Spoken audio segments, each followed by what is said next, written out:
Salut à tous, c'est encore Justin, votre point de conseil Inoda. Bienvenue à ce tutoriel d'Inoda. Dans cette vidéo, nous allons vous présenter la méthode d'application de l'Inorof, notre revêtement acrylique pour la protection de vos dalles et toitures. Nous allons utiliser comme support la toiture et la dalle. Sur la dalle en béton, la première étape consiste à préparer le support en enlevant les graisses éventuelles et en le dépoussiérant. Sur la dalle en béton, l'Inorof s'appliquera en 3 couches. La première couche, diluée à 10%, jouera quasiment le rôle de primaire.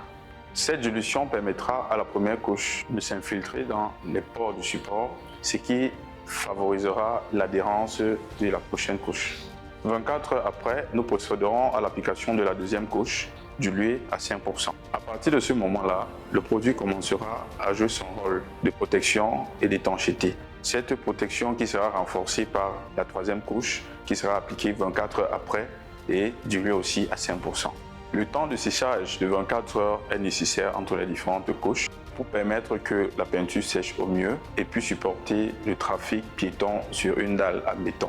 L'application de l'Inorof sur un support en alu, en galva ou sur une tuile commence toujours par la préparation de surface, le dépoussiérage et l'application de notre primaire à surface tolérante EPX 28.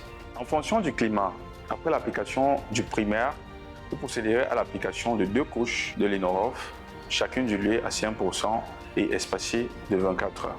L'Inorof est commercialisé en 25 kg avec un rendement de 1 kg pour 1,2 m².